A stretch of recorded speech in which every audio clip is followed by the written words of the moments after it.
Bienvenidos, hoy estamos con el periodista de investigación, escritor, ecologista, columnista del diario inglés The Guardian, George Monbiot. Él lleva 30 años tomándole el pulso al planeta y al mismo tiempo certificando el escaso avance ante nuestra principal amenaza existencial, como él la llama. Es autor de bestsellers como La Era del Consenso, Manifiesto para un Nuevo Orden Mundial, y Calor, como parar el calentamiento global. Es fundador de The Land is Ours, una campaña pacífica por el derecho al acceso al campo y los recursos naturales en el Reino Unido. Estudió zoología en la Universidad de Oxford, tiene doctorados honorarios en la Universidad de St. Andrews, en la Universidad de Exeter y una beca honoraria en la Universidad de Cardiff. En 1995, Nelson Mandela, en persona, le entregó el Premio Global de las Naciones Unidas por ser un destacado defensor medioambiental. Fue ganador también de varios premios, el Lloyd's National Screenwriting Prize, con su guión de Norwegian, así como, por ejemplo, del Premio St. Peter Ken o de One World Nation Press Award. En noviembre de 2007, su libro Hit fue galardonado con el Premio Mazzotti, pero él se negó a recoger el premio en Venecia, argumentando de que no era razón suficiente para volar. En 2021 creó el primer documental de investigación vivo, se llama Riverside, y en 2022 recibió el Premio Orwell en periodismo. En una de sus últimas columnas para el The Guardian, usted escribió, le voy a leer textualmente: la mayor parte del programa del gobierno anunciado por Javier Milei, el demagógico nuevo presidente argentino, resulta inquietantemente familiar en el hemisferio norte. Me gustaría que usted nos explicara un poquito mejor por qué le resultan familiar las medidas de Milei a un ciudadano inglés. Bueno, por supuesto, cuando alguien como Milei llega al poder, siempre intenta presentar esta imagen de sí mismo como alguien nuevo que trae un programa completamente nuevo y barre con todo lo que había antes, y barre con la corrupción, barre con el clientelismo que prevalecía bajo los regímenes anteriores. Pero lo que vemos en su programa, y de hecho en muchos otros en todo el mundo, no es más que la misma vieja historia neoliberal de austeridad y privatización. Y ahora estamos dolorosamente familiarizados con ello aquí en el Reino Unido. Así que lo que vemos es recortes masivos en el gasto público, la destrucción de los servicios públicos, la privatización de los activos públicos, la centralización del poder en manos de su gobierno, barriendo las regulaciones que protegen a las personas de la conducta depredadora de las empresas y los oligarcas, que protegen el mundo de la vida, que protegen a los trabajadores, que protegen a las personas más vulnerables de la sociedad, apoyando a los propietarios para ayudarles a subir los alquileres o desahuciar a los inquilinos, criminalizando la protesta pacífica, restringiendo el derecho de huelga. Este es el paquete neoliberal estándar. Se aplica en todo el mundo. Es lo que hemos estado sufriendo en el Reino Unido durante 40 años. Es lo que está sufriendo la gente en Estados Unidos. Es lo que Jair Bolsonaro trajo en Brasil. Y por supuesto, como ustedes saben muy bien, es lo que Augusto Pinochet trajo en Chile tras su golpe de Estado. Usted también dijo, Milei está intentando con el decreto y la ley Ómnibus lo que los conservadores han hecho en el Reino Unido durante 45 años. Me gustaría que nos hiciera un balance de cuáles fueron los resultados en el Reino Unido de las recetas que hace 45 años se vienen aplicando. El resultado es apenas creíble para las personas que no han visitado el Reino Unido desde hace mucho tiempo. Vienen aquí esperando un país limpio, bien gestionado, donde todo funciona, y ven un país efectivamente en ruinas. Nuestros ríos, por ejemplo, están llenos de mierda.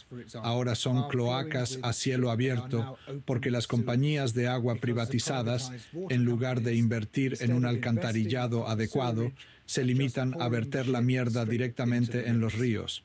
Nuestros trenes no funcionan, se averían constantemente, se cancelan constantemente porque las compañías ferroviarias privatizadas no invierten dinero en mejorar el sistema. Nuestros hospitales están en estado de colapso cada invierno. No pueden acoger a los pacientes que quieren venir. La gente se muere en las ambulancias y esperan fuera, intentando descargar a sus pacientes. Las ambulancias no pueden ir a recoger a nadie más porque se han convertido en una extensión del hospital. La gente se arranca los dientes, se pegan dentaduras postizas caseras con pegamento. Están tomando sobredosis de analgésicos porque no pueden acceder a la odontología. Es decir, todas las funciones más básicas del Estado se están desmoronando. Y en lugar de abordar estos problemas, el gobierno pretende criminalizar a las víctimas de esta crisis. Así que ahora mismo, pasando por el Parlamento, tenemos un nuevo proyecto de ley que dice que las personas que duermen en la calle serán encarceladas o multadas con 2.500 libras. En otras palabras, el gobierno está dispuesto a proporcionar celdas de prisión para las personas sin hogar, pero no casas. O alternativamente, puede pedirles que paguen esta enorme cantidad de dinero que, por supuesto, si estás durmiendo en la calle, no tienes. Y eso es solo una muestra de la locura de lo que está ocurriendo. Y solo para reforzar la extrema desigualdad que introduce el neoliberalismo, nuestro primer ministro, cuyo patrimonio familiar ronda los 600 millones de dólares, tiene 4 casas de lujo, todas ellas para su propio uso. Nadie más puede vivir en ellas, incluyendo un apartamento de lujo en Londres que reserva enteramente para los miembros de su familia que le visitan, para alojarlos, utilizándolo como una especie de casa de huéspedes. Y así, ya sabes, este es un hombre que está criminalizando a las personas que no tienen hogares. Y en ese pequeño cameo se puede ver todo el problema destilado. Este es el gobierno de los ricos, para los ricos y contra los pobres. En la misma columna usted también dijo, le vuelvo a leer textualmente, el programa de Milei estuvo fuertemente influenciado por los think tanks neoliberales argentinos pertenecientes al llamado Red Atlas, un organismo coordinador global que promueve en términos generales el mismo paquete político y económico en todos los lugares que opera. Puede sonar a teorías conspirativas, así que le pido que me profundice un poco este concepto de la Red Atlas. Sí, esto está muy bien documentado. Podemos mostrar esto muy claramente, que esto está sucediendo no solo en Argentina, sino en todo el mundo. Esta cosa llamada la Red Atlas, financiada por algunos de los más despiadados y rapaces intereses corporativos y oligárquicos de la tierra, compañías petroleras, tabacaleras, los Charles Koch, algunos intereses corporativos y políticos realmente desagradables, actúa como una especie de órgano de coordinación, reuniendo a muchos de estos think tanks neoliberales que operan con el mismo guión. Forman parte de lo que algunos investigadores llaman la Internacional Neoliberal. Es un grupo estrechamente coordinado de organizaciones que pretenden ser independientes y objetivas, pero que reciben dinero de fuentes similares, de multimillonarios, de empresas muy destructivas, y todas persiguen exactamente el mismo programa político en todas partes. Y estos son los perros de presa del neoliberalismo. Son las organizaciones que lo hacen posible. Y así alguien como Milei o nuestro propio primer ministro, Rishi Sunak, se levantará y dirá, este es mi programa, pero no es su programa, es el programa que les ha sido entregado por estos think tanks que han escrito las políticas y han traducido lo que sus patrocinadores, las corporaciones y los oligarcas quieren en un programa político. Ahora vemos lo mismo con Donald Trump, que no tiene un programa propio, no tiene ideas propias, es completamente incoherente, pero no tiene por qué, porque su programa ha sido escrito para él por otro de estos think tanks de la Red Atlas, llamado Fundación Heritage, que ha elaborado este documento de 900 páginas en el que se exponen todas las políticas que debería seguir, y parece haber adoptado esto como su plataforma política. Usted también compara el programa de Milei con el presupuesto de Liz Truss, aquella primer ministro que duró solo 45 días, pero que con los 45 días se alcanzó para que la clase media y los pobres hicieran una revuelta y terminara siendo la primer ministro que menos tiempo gobernó en la historia de Inglaterra. ¿Pero qué compara usted el programa de Milei con el de Liz Truss? Sí, así que Liz Truss fue la marioneta de los think tanks en este país. Fueron muy abiertos al respecto. Dijeron, este es nuestro programa, hemos diseñado este programa. De hecho, su think tank favorito, el Instituto de Asuntos Económicos, que por cierto fue fundado por el mismo hombre, Anthony Fisher, que fundó la Red Atlas, que es tan influyente en Argentina. El director de este instituto, Mark Littlewood, dijo, estamos en el gancho para ello ahora, para el programa de Liz Truss. Si no funciona, es culpa tuya y mía. Estaba hablando con otro miembro del mismo instituto. Bueno, explotó. El programa se vino abajo por completo. Trató de introducir todo lo que los neoliberales querían.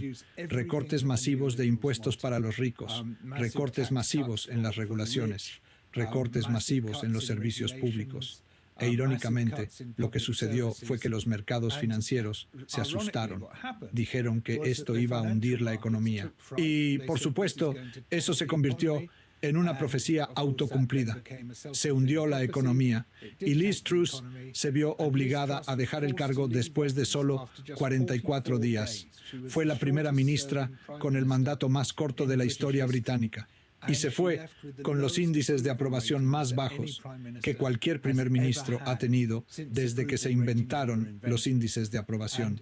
Y así fue probado. El programa completo, el programa neoliberal completo, la lista completa de deseos que los neoliberales presentaron a través de sus think tanks, operando en nombre del poder corporativo y oligárquico, se impuso en este país. El resultado fue un desastre total por el que todavía estamos pagando.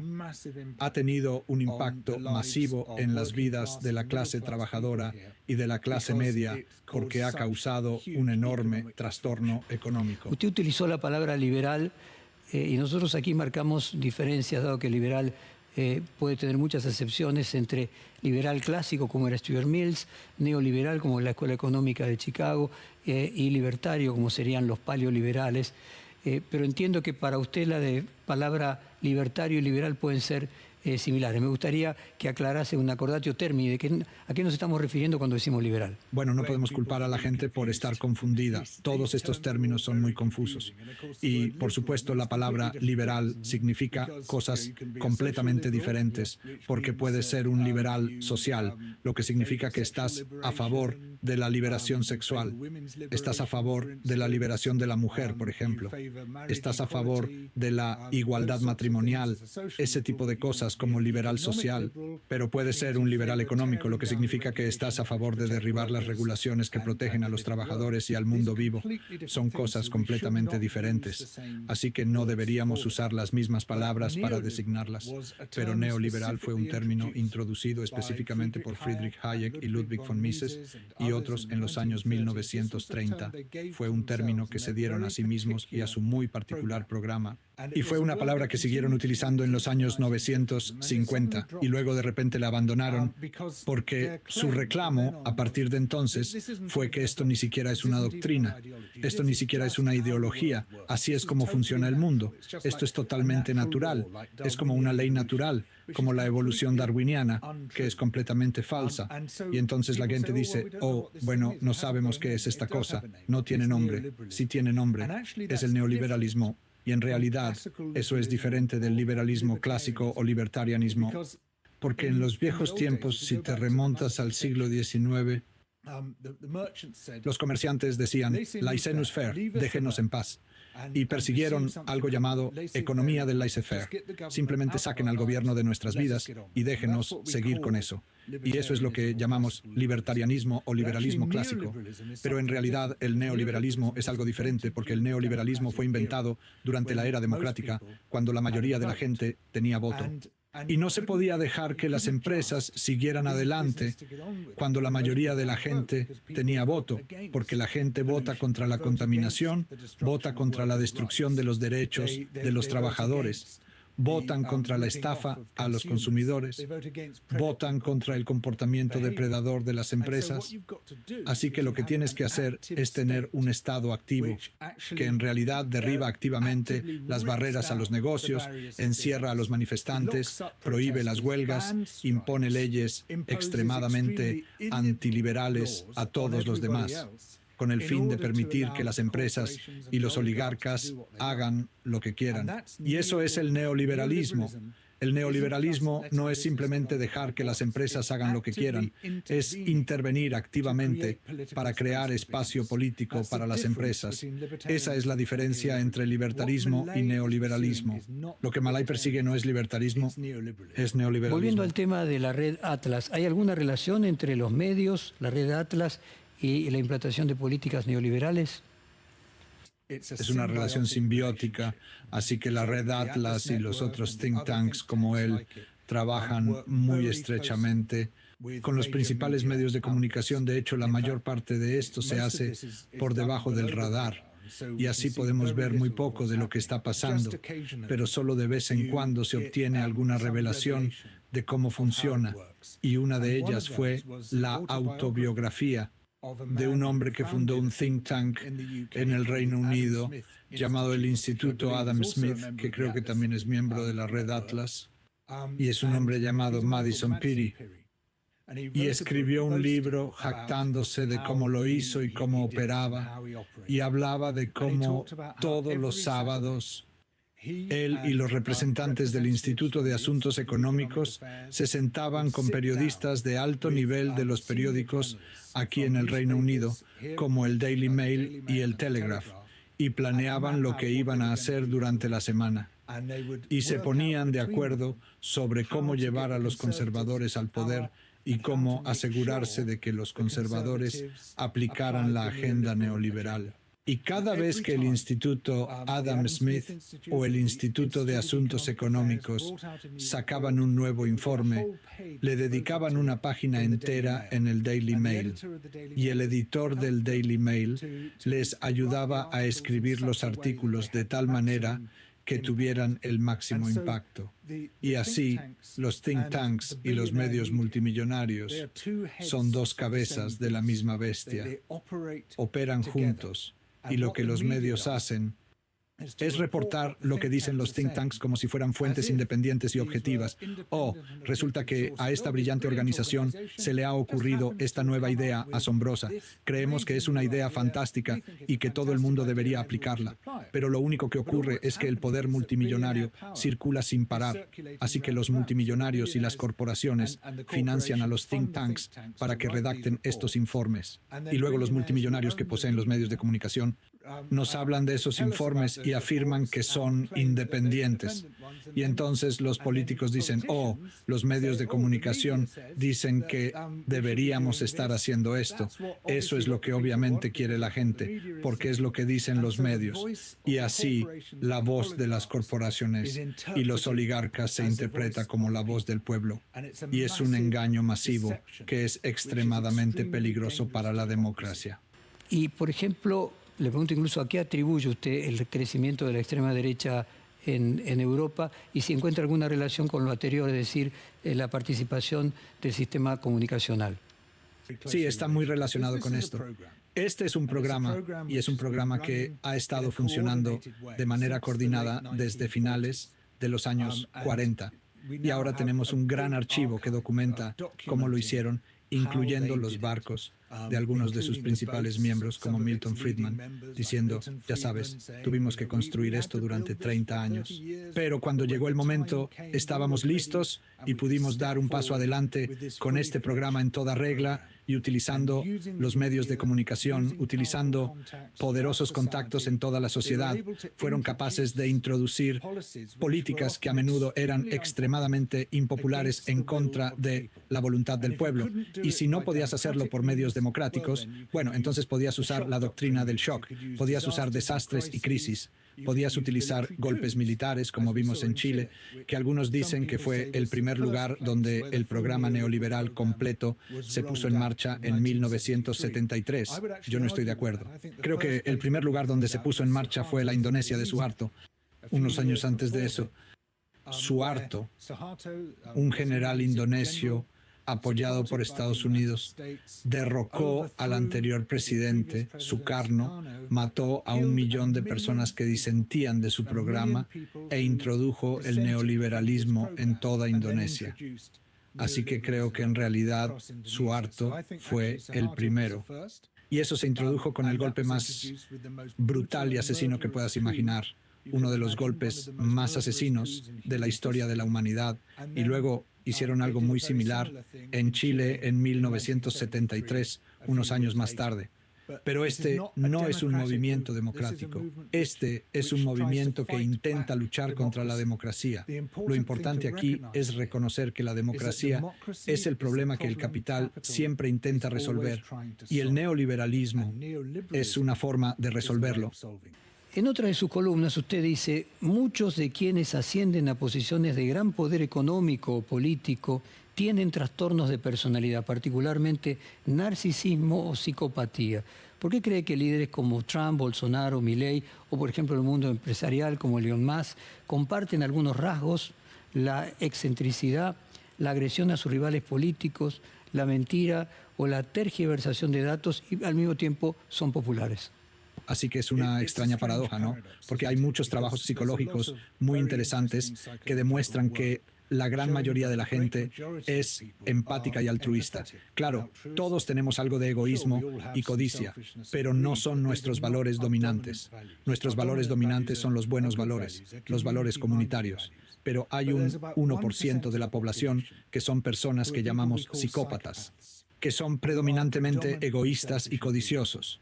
No son impulsados por la empatía y el altruismo. Les mueve el egoísmo y la codicia.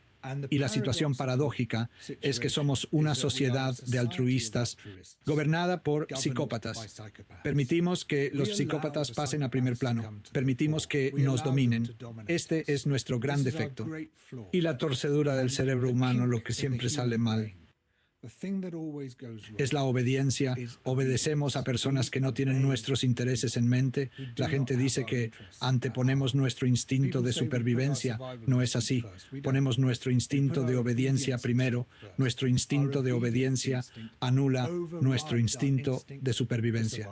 Y la única forma que tenemos de sobrevivir es desobedeciendo y seguir desobedeciendo. ¿Hay un cambio cultural en las sociedades donde tiende a valorarse más el dinero y la riqueza, la apariencia, el poder, y al mismo tiempo el socialismo y la izquierda perdió la batalla cultural porque logró imponerse el individualismo sobre cierta forma de colectivismo?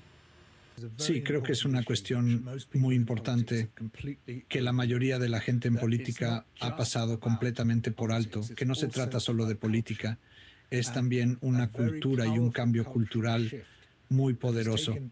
En las últimas décadas se ha producido en muchos países una fetichización de la fama, la riqueza, el poder, la imagen, el estatus y el prestigio.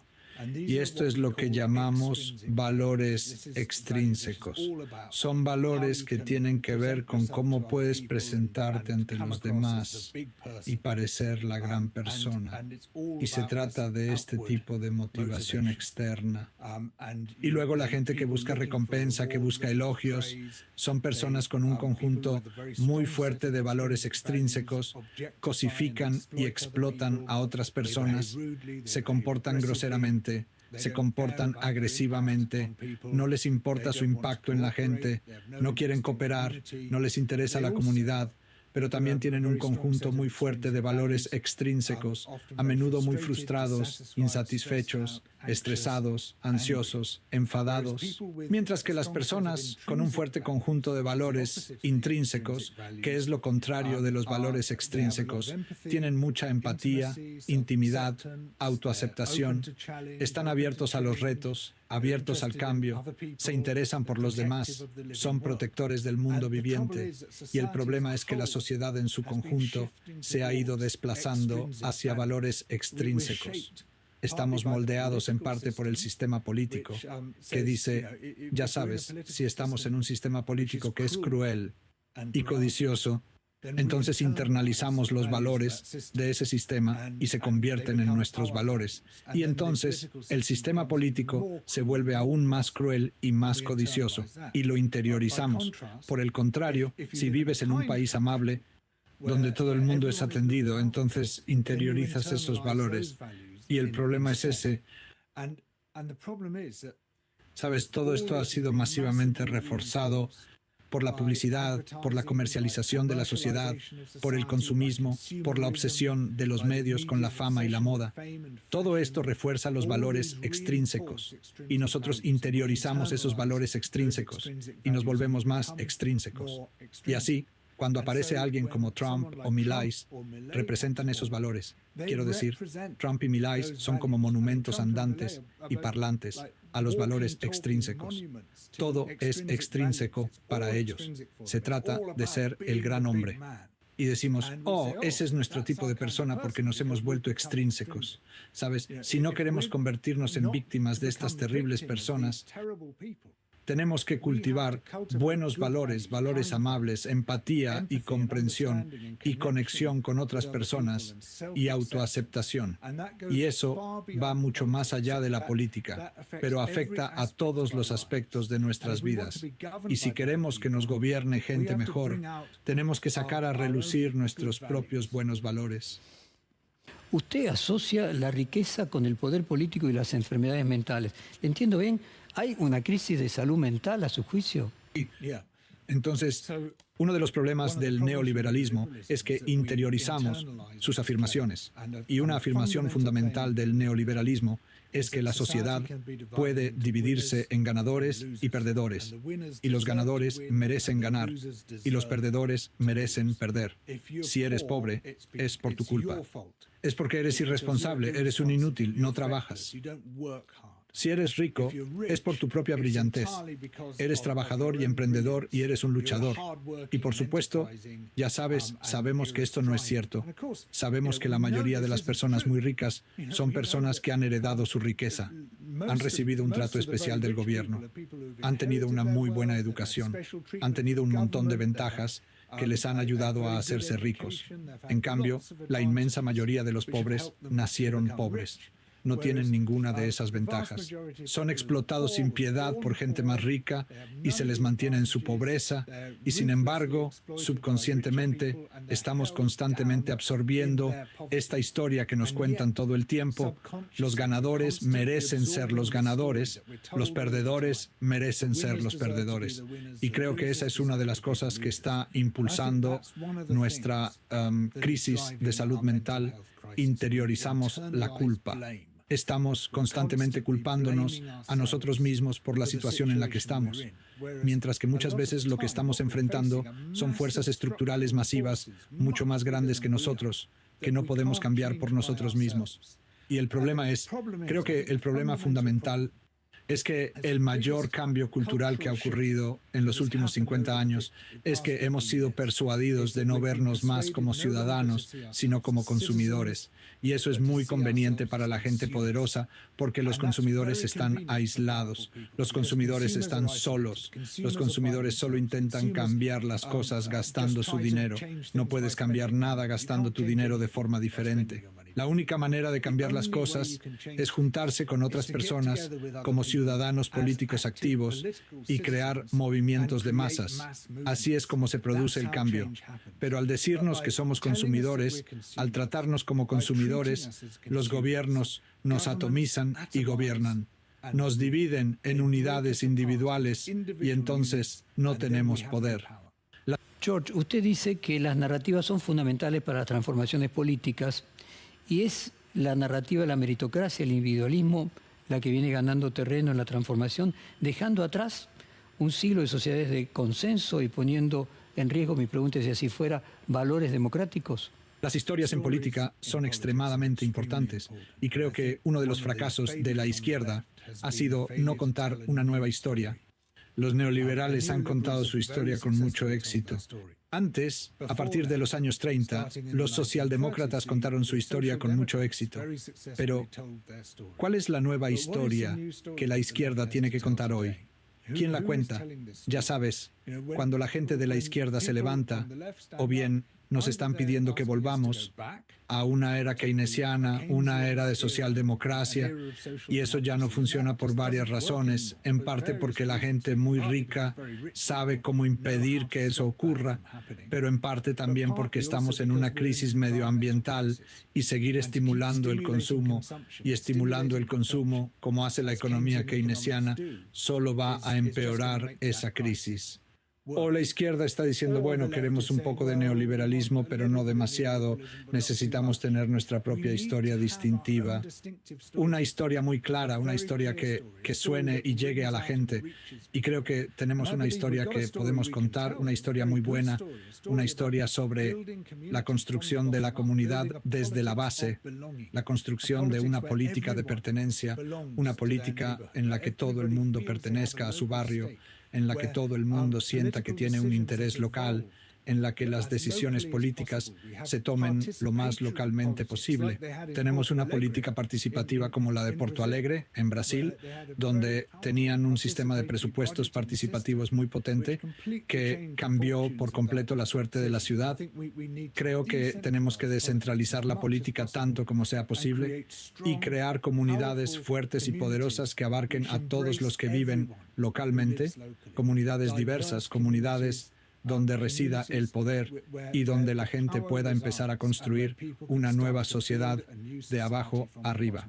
Esa es, en mi opinión, la historia que deberíamos contar. Usted dijo textualmente, necesitamos una nueva historia de restauración. ¿Se podría decir que la ultraderecha y el neoliberalismo más exacerbado es una de esas historias o relatos de restauración? Así que todas las narrativas políticas de éxito siguen la misma estructura narrativa, que es la historia de la restauración. Hay muchas estructuras narrativas diferentes que aparecen una y otra vez, y la que funciona en política es una historia de restauración que dice así: el mundo se ha sumido en el desorden por culpa de fuerzas poderosas y nefastas que trabajan en contra de los intereses de la humanidad. Pero el héroe o los héroes se enfrentan a esas fuerzas poderosas y nefastas y, contra todo pronóstico, las derrocan y devuelven la armonía a la tierra. Es una historia muy antigua y conocida. Es la historia del Nuevo Testamento, es la historia de Harry Potter, es la historia del Señor de los Anillos. Ya sabes, aparece una y otra vez.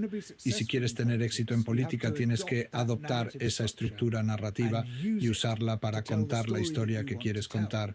Y John Maynard Keynes lo hizo con mucho éxito. Los neoliberales lo han hecho con mucho éxito. Los marxistas lo hicieron con mucho éxito. Los fascistas lo han hecho con mucho éxito. Pero, ¿dónde está la nueva izquierda? ¿Dónde está nuestra historia de restauración? ¿Dónde se está formulando? Actualmente no lo estamos haciendo y necesitamos seguir esa estructura y explicar muy claramente cómo podemos hacerlo. Y de nuevo, creo que la estructura está ahí para que la utilicemos. Podríamos decir, ya sabes, el mundo ha sido sumido en el desorden por las poderosas y nefastas fuerzas del neoliberalismo, que nos han dicho que deberíamos pelearnos como perros callejeros por un cubo de basura, que ese es el verdadero propósito de la humanidad, que han derribado nuestras protecciones sociales, derribado nuestros servicios públicos, derribado todo lo que hace que la vida merezca la pena. Pero, ¿quiénes son los héroes de la historia? Nosotros somos los héroes de la historia, las clases trabajadoras y la gente de clase media, y nos levantaremos contra estas fuerzas poderosas y nefastas, y construyendo comunidades fuertes de abajo arriba, tomando nuestras propias decisiones políticas, insistiendo en que podemos ejercer el control sobre la política, no solo una vez cada 4 o 5 años, sino cada día que tenemos el control diario de nuestra propia política, construyéndola dentro de nuestras propias comunidades, podemos derrocar a esas fuerzas poderosas y nefastas y restaurar la armonía en la tierra. En otra de sus columnas de The Guardian, usted se refiere a la criminalización de la protesta callejera. Incluso en Inglaterra existen políticas contra el extremismo, entre comillas, algo que en estas tierras aún no ha llegado, pero sí nuestra nueva y antigua ministra de Seguridad presentó un protocolo antiprotesta que fue criticado hasta las propias Naciones Unidas. ¿Es para usted una manera más de limitar la convivencia democrática y a la vez sirve para reforzar en el imaginario colectivo que cualquier forma de protesta o de opinión contraria es una acción violenta contra la ley y contra el orden democrático? Sí, y por supuesto esto está siendo promovido de nuevo por la misma red de think tanks, utilizando la misma plantilla en todas partes del mundo para tratar de aplastar una protesta política y ambiental. Y lo que Malay está tratando de introducir en Argentina es exactamente esa plantilla, es exactamente lo mismo que ya se ha hecho en el Reino Unido, en muchos estados de EU y en todo el mundo. Así que, de nuevo, no son las leyes de Malay, son las leyes neoliberales estándar que se están imponiendo en todas partes. Así que lo que estamos viendo aquí en el Reino Unido es que por desobediencia civil no violenta, por protestas ordinarias, ahora te pueden meter en la cárcel durante 10 años. Te pueden condenar a una pena más larga por sentarte en la carretera que por violación u homicidio. Justo la semana pasada, el relator especial de la ONU vino a este país y dijo: estáis perdiendo vuestras libertades fundamentales a causa de estas medidas extremas contra la protesta. Y sabemos que la protesta es fundamental para la democracia. No tendríamos ninguna de nuestras libertades democráticas sin protesta. No tendríamos votos, no tendríamos elecciones, ni siquiera tendríamos el fin de semana si no fuera por la historia de la protesta. No tendríamos ninguno de nuestros derechos. Y él vino aquí a decirnos que estamos perdiendo esos derechos. Y el informe que publicó la semana pasada era el tipo de informe que cabría esperar ver en la Rusia de Putin o en el Egipto de Sisi. Pero esto es el Reino Unido, donde tenemos la madre de los parlamentos. La estamos perdiendo, lo estamos perdiendo muy, muy rápido aquí. Es algo aterrador de ver. Pero el gobierno ha introducido más y más leyes extremadamente represivas contra la protesta. Y vemos a Malay ahora en Argentina haciendo exactamente lo mismo. Y también ha añadido un elemento especial que ha tomado prestado de China, que es decir, si te identifican en una protesta, perderás tu plan de bienestar social. Que eso es como el programa de crédito social chino. Así que ha añadido al paquete neoliberal estándar la criminalización de la protesta. También ha añadido un elemento chino. Esa es su única innovación. Le pido por favor que comparta con la audiencia qué consiste la Ley de Orden Público 2023 y la Ley de Policía 2022 que se sancionaron en el Reino Unido, y si pudiera y conociera el protocolo actual de la Argentina que se intenta imponer en la Argentina, compararla. Estas dos nuevas leyes permiten a la policía prohibir cualquier protesta que quieran prohibir. Imponen nuevas penas masivas por protestar. Introducen órdenes penales contra las personas para que dejen de protestar. Se introducen un montón de nuevas leyes contra la fijación a las barandillas o pegarse a la carretera o incluso para marchar por la carretera. Hace poco, un manifestante ecologista fue encarcelado durante 6 meses por marchar por una carretera. Eso era literalmente todo lo que hacía. Hemos visto a otros 2 que colgaron una pancarta de un puente, simplemente colgaron una pancarta de un puente, y uno de ellos fue encarcelado durante 2 años y medio y el otro durante 3 años. Esto no tiene precedentes. No ha habido nada igual en la historia moderna del Reino Unido. Estas penas masivas contra manifestantes pacíficos. Y permítanme recordarles que mientras esto sucede, personas ricas y poderosas se están saliendo con la suya en las cosas más escandalosas, con la evasión de impuestos a escala industrial, con la especulación durante la pandemia de covirus, ganando millones y millones de libras mediante el suministro de equipos de protección de calidad inferior que el gobierno no podía utilizar en absoluto por todo tipo de exóticos delitos de cuello blanco, ninguno de los cuales está siendo procesado. Como persona rica, puedes salirte casi con la tuya en este país. Toda la industria de los residuos está en manos de la mafia y el gobierno no hace nada al respecto. Y mientras todo eso sucede, todo el interés se centra en encarcelar a los sin techo y a los manifestantes ecologistas.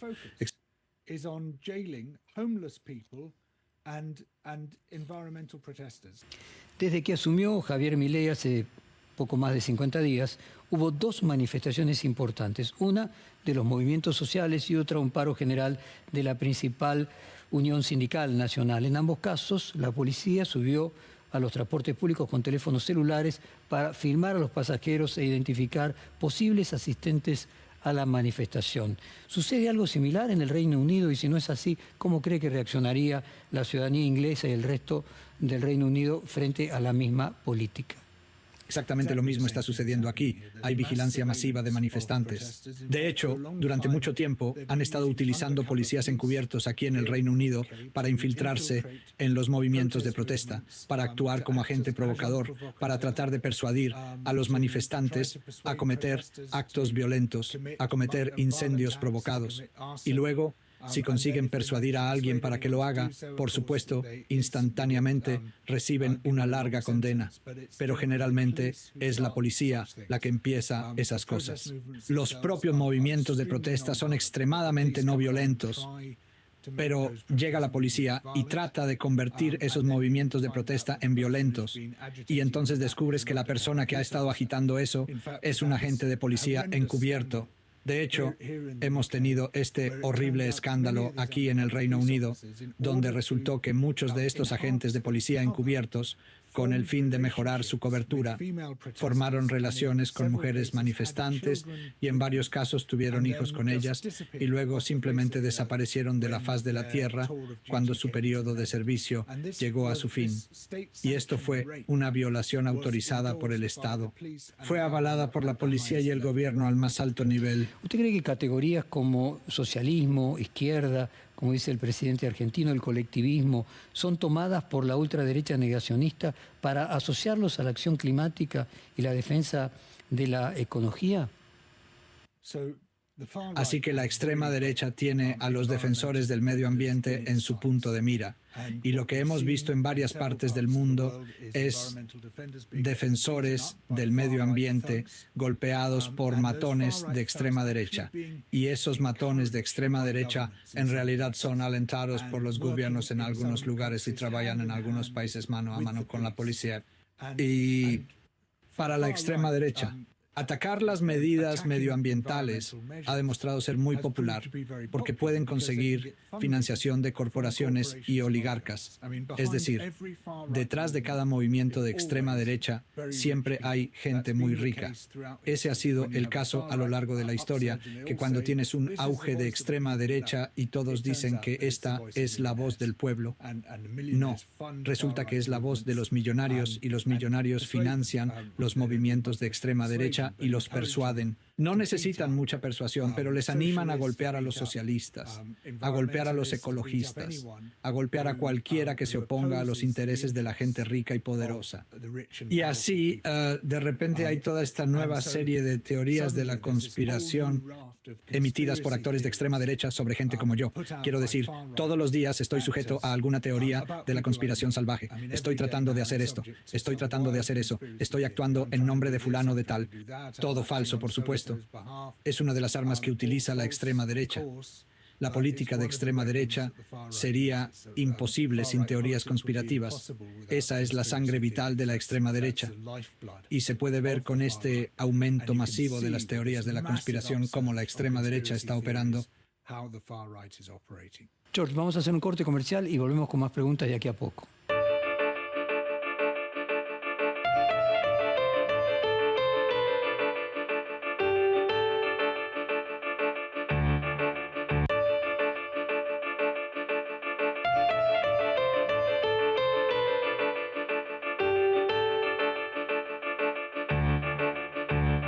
Bueno, continuamos con el reportaje con el escritor inglés George Monbiot.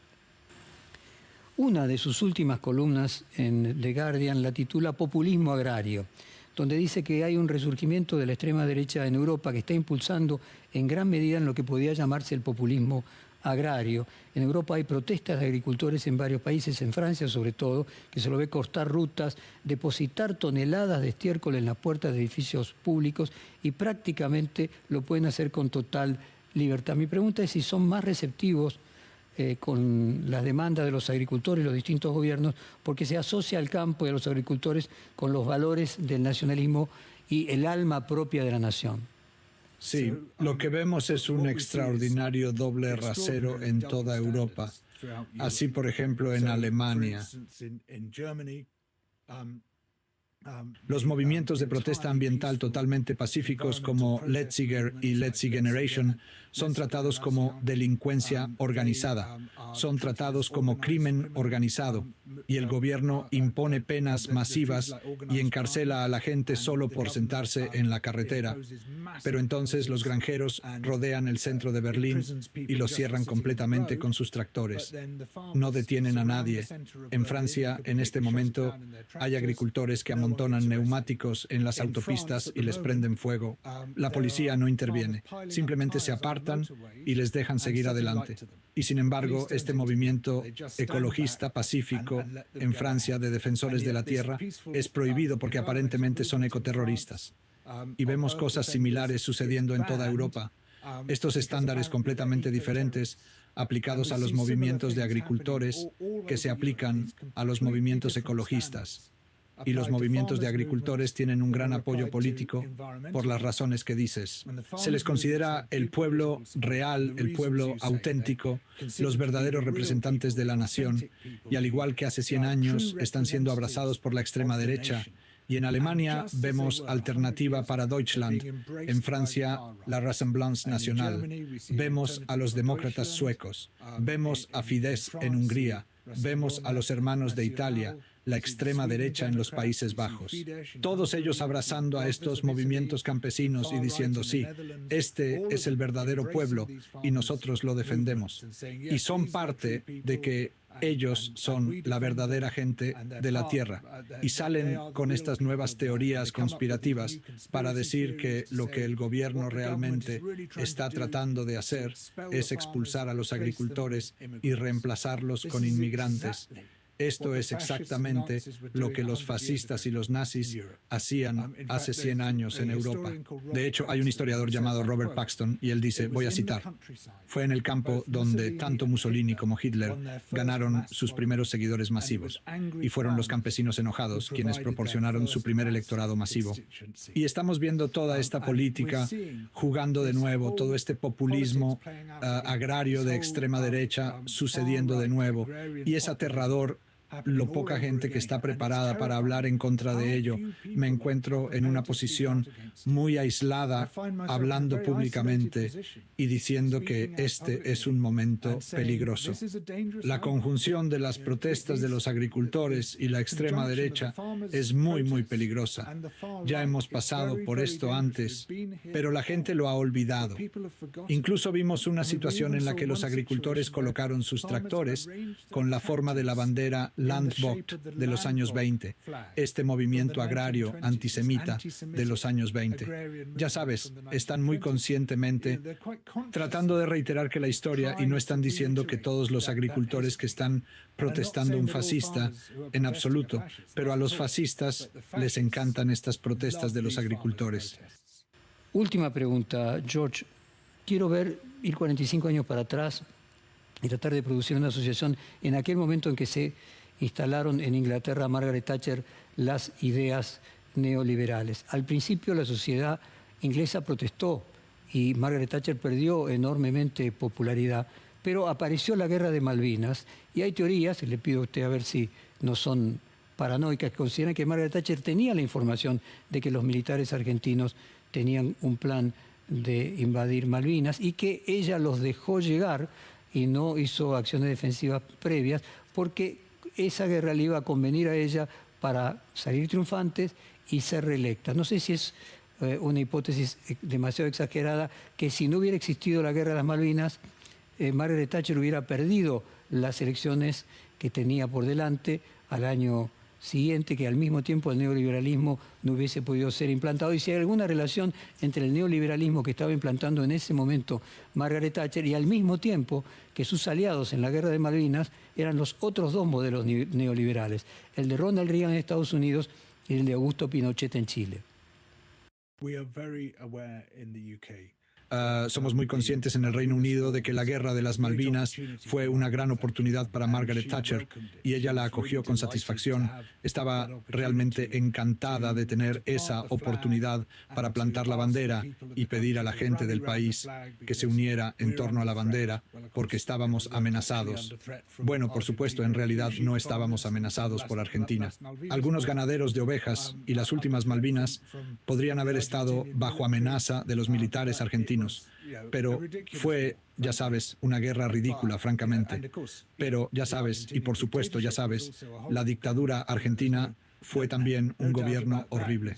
Sabes, no hay ninguna duda sobre eso. Algunos de nosotros pensábamos, ¿podrían perder los dos, por favor?